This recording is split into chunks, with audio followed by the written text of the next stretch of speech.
शांति। सभी भाई बहनों को और बड़ों को मेरा नमस्ते। आज मैं अपना अनुभव सभी के साथ शेयर करना चाहती हूँ। मेरे शरीर का नाम है अंजना पवार। 1997 में मैं ब्रह्मा कुमारी संस्था से जुड़ी और वहां पर शुरुआत में ही सबसे पहले आत्मा और परमात्मा का जो परिचय मुझे मिला, उस परिचय के बाद मेरे जीवन में बहुत सारा परिवर्तन आया।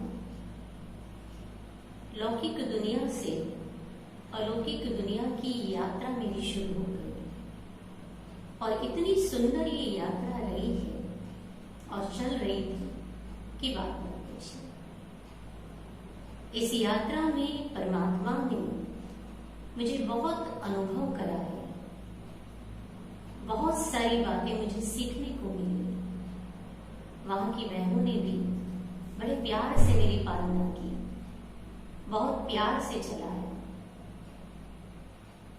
मधुबन में भी जाने के अवसर मिलते रहे। हर साल हम बाबा मिलन के लिए मधुबन जाया करते थे और जब साकार में बाबा से मिलते थे और उनके प्यार की जो अद्भुत फीलिंग महसूस करते थे, तो ऐसे लगता था कि सारा संसार हम भूल चुके थे। हमारे सामने केवल परम शक्ति परमात्मा जो पिता के रूप में है, बैठकर हमारी पालना कर रहा है, हमसे बात कर रहा है। उनकी दृष्टि में ऐसी शक्ति थी कि आत्मा उनको देखते ही अपने देह को भी भूल जाती। तो मधुबन के ऐसे अनेक अनुभव जीवन में हुए। मधुबन में क्या, परंतु घर पर रहते भी हमें कई अनुभव बाबा ने कराए। साथ साथ कई अच्छे अच्छे मौके भी दिए, सेवा भी कराई और हमारे जीवन की ये सुंदर यात्रा आगे बढ़ते बढ़ते एक समय ऐसा आया कि 2019 में हम मधुबन आए और मधुबन जब सेवा के लिए आए, उसी समय हमें पता चला कि परमात्मा का तीसरा रथ और तीसरे रथ के द्वारा उनका पाठ आरंभ हुआ है। क्योंकि काफी समय से बाबा का मधुबन में आना बंद हो गया था और आत्मा साकार में बाबा से मिल चुकी है, इसलिए अंदर तो तड़प थी कि बाबा एक बार आए, दृष्टि दे, कुछ बोले। और जैसे ही ये सुना कि तीसरा रथ बाबा ने लिया है, तब आत्मा में पुनः वो तड़प जागृत हुई कि क्यों ना हम उनसे मिले और बाबा से पुनः वो शक्तिशाली दृष्टि ले, पुनः वो उनकी मधुर मीठी वाणी सुने। और ये संदेश हमें मधुबन निवासी, जो कि 25 सालों से वहां पर समर्पित भाई हैं, जिनका नाम द्वारका भाई है, उनसे मिले। उनसे हमने कुछ ऑडियो भी लिए और जैसे ही वो ऑडियो सुने और कानों में बाबा के शब्द पड़े, तो अंदर से बस एक ही आवाज निकली कि यही मेरा बाबा है, यही वो बाबा है जो मधुबन में आता था, जिससे मैं अनेक सालों से मिलते रही हूं। और अब उसने तीसरा रथ लिया है, ये जानते ही हम रायपुर आए। कैसे आना था, कैसे जाना था, इतना कुछ पता नहीं था, लेकिन कहते हैं ना, सच्चा प्यार आप में हिम्मत भरता है, आपको भटकने नहीं देता, लेकिन सच्ची राह देता है। तो बस इस प्यार ने यहाँ तक पहुंचा दिया। और जब पहली बार हम बाबा से मिले, परमात्मा से मिले, उस तीसरे रथ में, हम उनके बारे में नहीं जानते थे, लेकिन बाबा से जैसे मिले, उनकी दृष्टि, उनकी वाणी सुनी, तो बस ऐसे लगा कि हम कहीं और नहीं, मधुबन में ही बैठे हैं। वही अनुभव, वही शक्ति, वही देह से परे जाने की स्थिति। ऐसे लग रहा था सारा संसार भूल गया है। ऐसी अद्भुत अनुभूति हुई और बाबा से मिलते रहे। बाबा कह रहे थे, बच्चे आपको पूछना है तो कुछ पूछो। पर ऐसे लग रहा था कि उनको देखकर हमारे सारे प्रश्न समाप्त हो गए। ऐसे लग रहा था जैसे उनमें खो जाए। ऐसी अद्भुत अनुभूति हो रही थी कि अपने आप आंखों से आंसू निकल रहे थे। बाबा का जो ये तीसरा पाठ चला, इसका विशेष कारण क्या होगा? तो बाबा कहते हैं कि बच्चे, बाबा को तो सारे संसार को अपना बनाना है। वैसे तो संसार ही उसका है, सारे बच्चे उसके हैं, कोई मर्यादित तो नहीं रहेगा। और सारे ही भगवान के बच्चे हैं तो जरूर वो भगवान से मिलेंगे ना। और इसलिए बाबा का ये तीसरे रथ का पाठ शुरू हुआ है। साथ साथ बाबा कहते हैं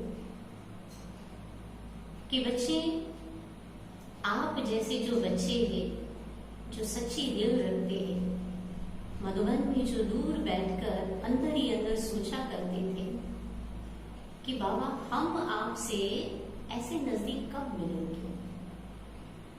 ऐसे नहीं कि अव्यक्त अनुभूति नहीं होती थी, जरूर होती थी, लेकिन अव्यक्त अनुभूति और साकार अनुभूति में फिर भी अंतर तो है।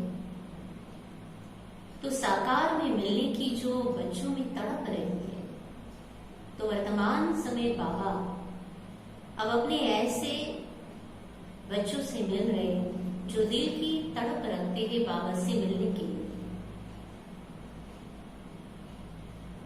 बाबा कहते हैं कि बच्चे, अभी बाबा का कई कार्य बचा है।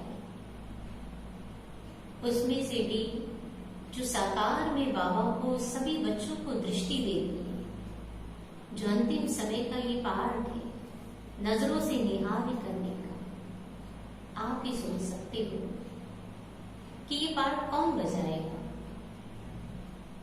कैसे बाबा सभी बच्चों को नजरों से निहार करेंगे। तो उनको जरूर साकार तन तो लेना पड़ेगा ना। और वर्तमान समय हम सभी देख रहे, समझ रहे कि दादी गुलजार जी की शारीरिक अवस्था क्या है। फिर आप ही सोचिए कि बाबा ने तो हम सभी बच्चों को दिव्य बुद्धि दी, हर एक को पर्सनल दी है, कोई सामूहिक नहीं। इस पर्सनल दिव्य बुद्धि का हम बच्चों को इस्तेमाल तो जरूर करना चाहिए। पेपर तो देखिए बाबा कैसे भी लेगा, क्योंकि टीचर का रूप है उनका, और टीचर तो पेपर कहीं पर भी लेगा और प्रैक्टिकल जीवन का लेगा। तो चलते फिरते भी लेगा, घर घर से भी लेगा, किसी और स्थान पर रहकर भी लेगा। तो अब पेपर चल रहा है और इस पेपर में क्वेश्चन सामूहिक रीति से सबके सामने है, परंतु उत्तर तो हर एक आत्मा को पर्सनल ही देना होगा, क्योंकि हम सब बच्चों ने बाबा से पर्सनल सब कुछ लिया भी और अनुभव भी किया है। तो आप सोच सकते हैं कि आपको क्या करना है, क्योंकि बाबा कहते हैं कि सच्चा प्यार या सच्चे दिल वाले बच्चे कभी भी भटक नहीं सकते, कभी भी कहीं रुक नहीं सकते। अगर वो निकल भी पड़ते हैं किसी मार्ग पर तो कहीं अटक नहीं सकते, क्योंकि उनके साथ सदा सच्चे दिल वाला बाप रहता है। तो आप सोचिए, जो बाबा हमेशा कहते सच्चे दिल पर साहिब राजी, तो कैसे राजी होता है, कब राजी होता है? क्योंकि वर्तमान समय हम सब बच्चे जो हैं कर्म की गुही गति बल बाबा के ज्ञान के आधार से समझते हुए जानते हैं, लेकिन फिर भी सूक्ष्म में तो बाबा ही इन सारी बातों को जानता है कि कौन क्या कर्म कर रहा है, कौन क्या सोच रहा है, किसकी कैसी भावना है। और माला का मणका या दाना भी तो वही बनाएगा ना। हम बच्चे तो कई बार अपने आप को समझ ही नहीं पाते हैं। तो ये सारी बातें कौन करेगा, ये आप बताओ। थोड़ा सा सोचो कि परमात्मा ने तीसरा रथ क्यों लिया है, क्या कारण है? अगर अंदर प्रश्न चलता है तो जरूर आकर पूछिए बाबा से कि बाबा ये क्या बात है, क्या है। बड़े प्यार से बाबा उसका जवाब देंगे। पर शंकित मन न हो। उस प्यार में जैसे हम मधुबन में बाबा मिलन के लिए प्यार में जाते थे, इसी प्यार से बाबा को मिले तो बाबा आपको वो जवाब दे। कई बार कहते हैं बच्चे कि इतने बड़े बड़े बैठे हैं और परमात्मा क्या ऐसे किसी के तन में आएगा? ये बात तो ब्रह्मा बाबा के लिए भी कही गई थी। जब शुरुआत में ब्रह्मा बाबा के तन में परमात्मा आए थे, शिव बाबा आए थे, तब कितना हंगामा कर दिया था। लेकिन जैसे जैसे ये पता पड़ा कि ब्रह्मा बाबा कौन है, ये कोई साधारण आत्मा नहीं है, वैसे वैसे उनको स्वीकार किया गया। बच्चे समझते गए। उसी प्रकार से जब दादी गुलजार जी के तन में बाबा आए तो उस समय भी समंजस में पड़ गए थे बच्चे कि ये क्या है। लेकिन बाबा ने जब ये रहस्य बताया कि ये कितनी महान आत्मा है, तब उन्हें स्वीकार करना शुरू किया। अब आप सोचिए कि वर्तमान समय जिस आत्मा के शरीर में परमात्मा आ रहे हैं, क्या वो साधारण हो सकती है? अगर हम ऐसा समझ रहे हैं तो हम किसे देख रहे हैं? शरीर को देख रहे हैं या आत्मा को देख रहे हैं?